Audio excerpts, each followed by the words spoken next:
Setelah saya post video tentang vitamin D dan COVID, saya kaget dan juga senang karena ada dokter ortopedi, dokter bedah tulang senior di Jakarta yang memberi komentar melalui Instagramnya. Beliau adalah Dr. Henry Suhendra, sangat senior. Kalau dilihat dari pengalaman, ya saya ini jelas-jelas nggak ada apa-apanya lah. Saya sering nonton Instagram beliau. Saya suka sekali dengan cara beliau menyampaikan pendapat. Penuh semangat ya, berapi-api, pokoknya serulah. Kalau Dr. Henry nonton video ini, salam kenal dok. Dalam video ini saya cuma ingin meluruskan beberapa hal yang disampaikan oleh Dr. Henry. Supaya lebih jelas, ayo kita nonton videonya. Ada dokter orthopedic surgeon sama seperti saya. Udah gitu sama juga anak Surabaya juga dia. Ya toh, ngomong Indonesianya yang bedok. Ya, gaya Jembatan Merah kali ya. Maaf dok, saya bukan dari Surabaya, tapi saya dari Kediri. But good try.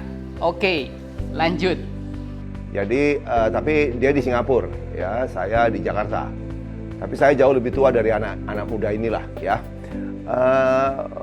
Followernya banyak, tapi saya lihat di YouTube-nya terakhir ini, dia membicarakan vitamin D. Apakah betul vitamin D berpengaruh pada imunitas terhadap COVID?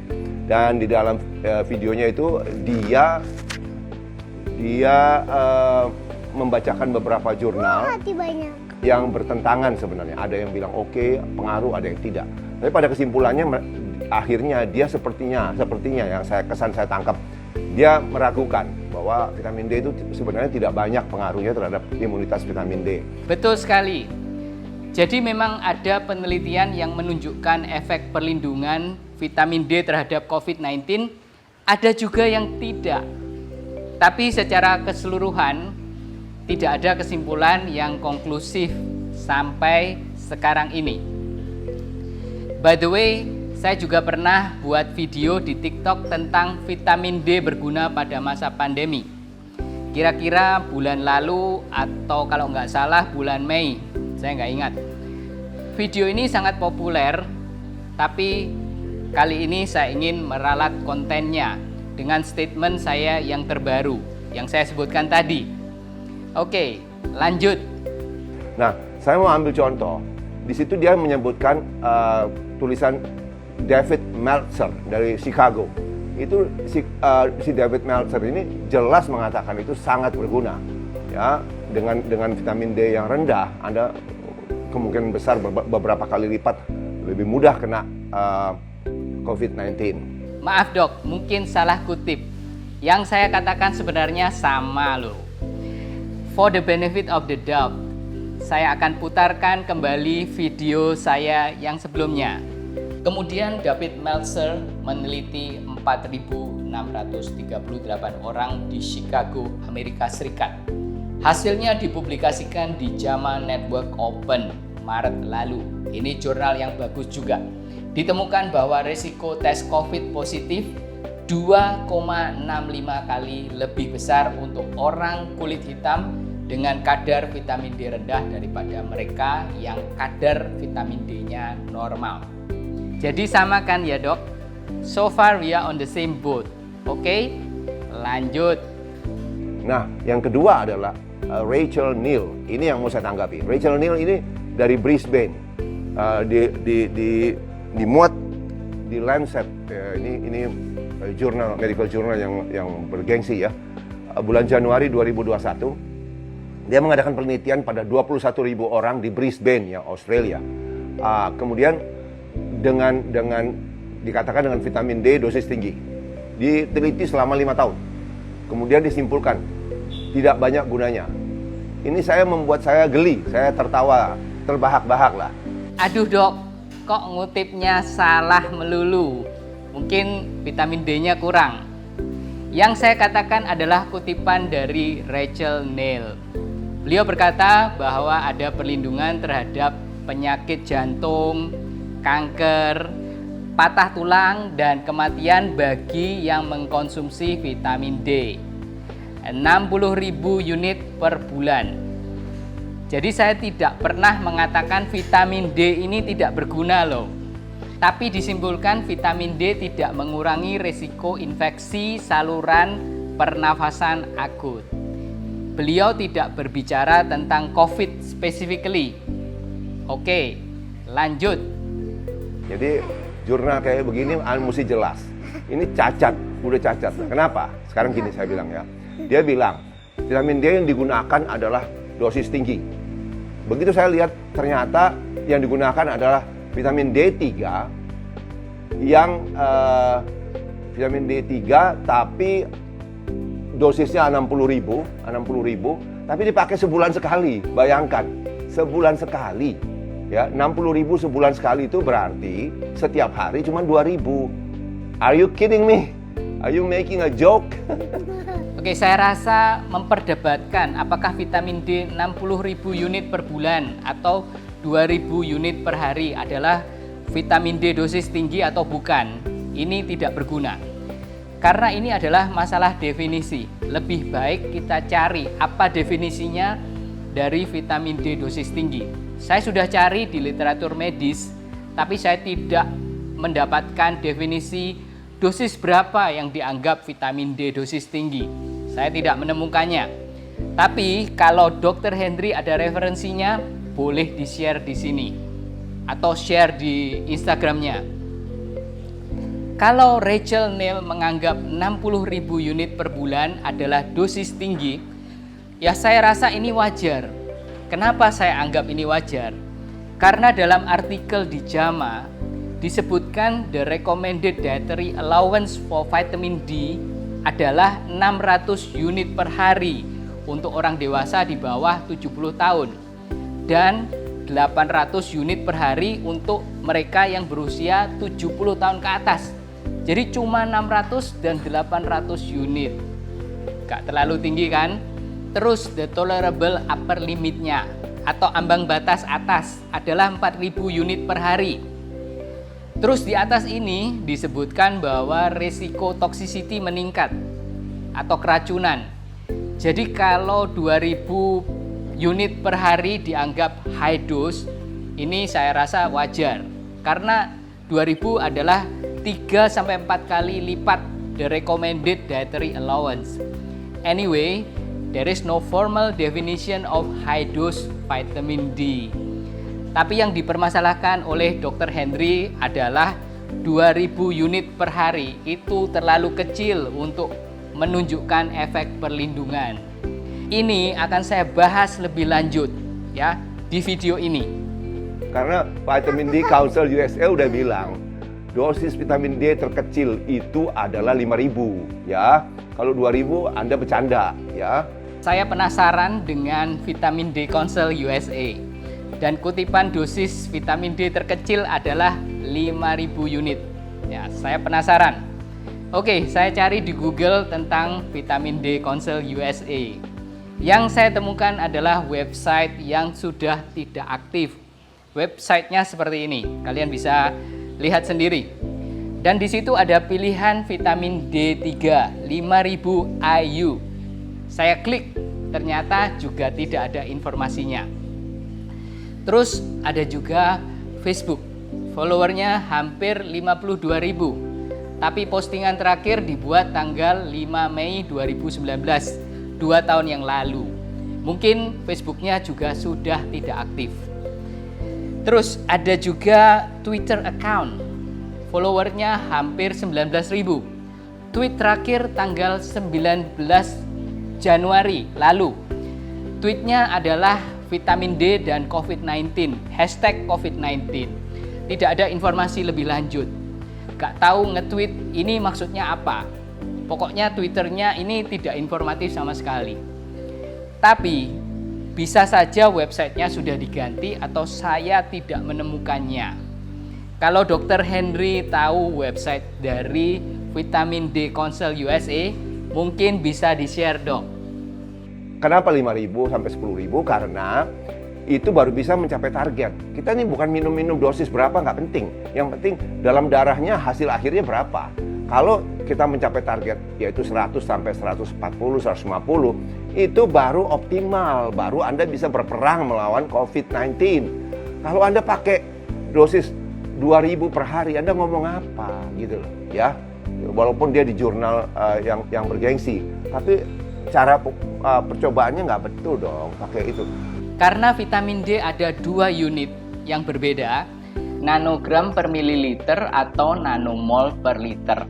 Kita harus sepakat dulu yang mana yang akan kita gunakan. Jangan sampai you say chicken, I say duck, kan nggak cocok. Oke. Dari beberapa postingan Dr. Hendry di Instagram, unit yang dipakai adalah nanogram per mililiter. Saya akan tunjukkan kenapa unit ini sangat penting sebentar lagi. Kalau saya salah, tolong dibetulkan, Dok. Sekarang kita akan lihat artikel yang diterbitkan oleh Michael Holick. Nama ini sering disebut-sebut atau dikutip oleh Dr. Hendry. Mungkin gurunya atau siapa temannya, saya tidak tahu. Tapi Michael Holick is a prominent figure di bidang vitamin D research. Holick menerbitkan di Endocrine Practice. Artikelnya berjudul Vitamin D and its Potential Benefit for COVID-19 Pandemic. Artikel ini diterbitkan pada Maret lalu. Beliau mengatakan bahwa untuk memperkecil risiko infeksi COVID-19 dan keparahannya, dianjurkan untuk mempertahankan level vitamin D paling tidak 30 nanogram per desiliter atau per mililiter. Tapi alangkah lebih baiknya jika levelnya berada di 40 sampai 60 nanogram per desiliter atau mililiter. Tapi mungkin jika ada kesalahan dalam mengutip unit, ya misalnya beliau pakai 100 sampai 150 nanomol per liter. Ya sebenarnya ini sama dengan 40 sampai 60 nanogram per mililiter. Tapi ya, ini kalau kalian pakai angka 100 sampai 150 dan pakai unitnya bukan nanomol per liter tapi nanogram per mililiter, ini yang bahaya. Michael Holick tidak pernah menyarankan untuk mencapai vitamin D di atas 100 sampai 140 bahkan 150 mg per desiliter atau mililiter. Yang saya tahu 150 mg per desiliter itu toksik untuk tubuh, bisa keracunan. Holick sendiri dalam presentationnya menganjurkan kita untuk mengkonsumsi 1.500 sampai 2.000 unit per day atau per hari untuk orang dewasa. Beliau sendiri juga minum vitamin D bukan 10.000 unit atau 5.000 unit tapi hanya 2.000 unit per hari dengan 3 gelas susu. Ini yang disebutkan sendiri oleh beliau. Dan level vitamin D beliau adalah 52 nanogram per mililiter, bukan di atas 100 nanogram per mililiter seperti yang dianjurkan oleh Dr. Hendry. Oke, saya sampaikan data-data ini secara detail supaya jelas, kalian supaya bisa tahu semua. Saya gak mau asal ngomong gak ada buktinya, gak ada data, gak ada sumber yang jelas. Saya suka diskusi secara intelek dan profesional dengan Dr. Hendry. Beliau ini suka bagi-bagi info kesehatan sama dengan saya. Kalau Dr. Hendry ada referensi yang menunjukkan bahwa konsumsi vitamin D 5.000 sampai 10.000 unit per hari lebih melindungi kita dari COVID-19, silahkan di-share, Dok. Saya juga pengen belajar sama Dr. Hendry. Mungkin beliau punya pengalaman lain yang saya tidak tahu. Dan juga referensi bahwa vitamin D level harus naik di atas 100 sampai 140 bahkan 150 nanogram per mililiter. Tolong tunjukkan sumber yang mengatakan hal ini, Dok. Saya pengen tahu.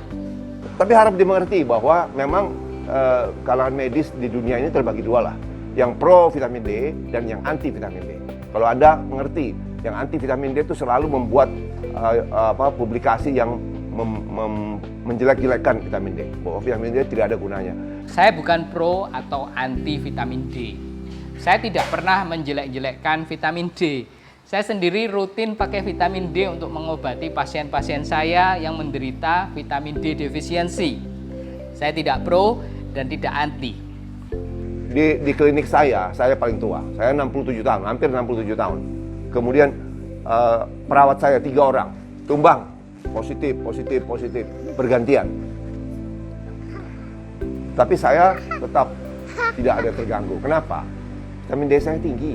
Itu sudah dibuktikan dengan anak dan mantu saya. Mantu saya kena di Bali, hanya 70 positif. Anak perempuan saya, satu kamar dengan suaminya. Tidak kena, 117 dalam darahnya. Apalagi yang mau dibantah, ya? Silakan orang berpolemik, silakan. Oke, saya senanglah keluarga Dr. Hendry bebas dari COVID, sehat walafiat. Ini semua bagus. Saya cuma ingin mengomentari statement atau testimoni beliau. Ya, vitamin D di atas 100 nanogram per mililiter bebas dari COVID. Oke, kalau seseorang membuat statement tentang khasiat sebuah obat, paling tinggi kalau orang itu punya pengalaman di bidangnya, statementnya disebut expert opinion. Tapi kalau bukan di bidangnya, ini dinamakan testimoni. Jadi yang diklaim oleh Dr. Hendry tentang pengalaman vitamin D beliau adalah sebuah expert opinion, karena beliau adalah expert. Level of evidence dari expert opinion itu rendah, paling rendah, nomor 5. Hanya di atas animal study atau laboratory study. Maaf dok, ini bukan saya yang bilang, tapi ini sudah disepakati oleh medical community.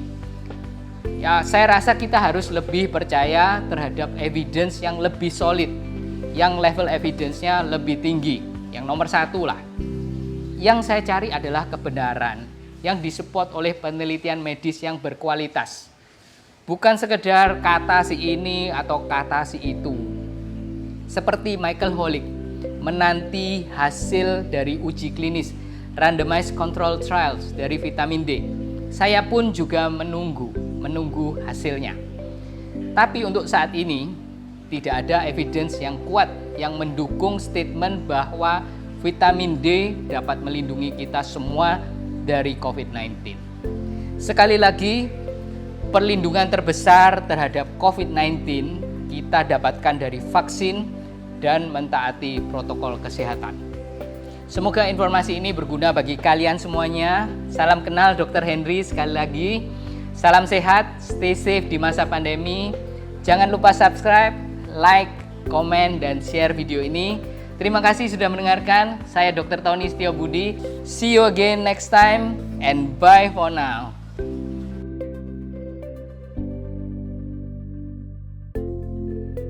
So, children, first year of age, 400,000 units perfectly fine. Children, 1 to 18, 600 to 1,000 units a day. Adults, 1,500 to 2,000 units a day at least. And if you're obese, 2 to 3 times more, right? So what do? I follow my own advice, sunscreen on face, but not on arms and legs, followed by good sun protection. And I, like all my family members, 3,000 units a day. My blood level on average is about 50 nanograms per ml.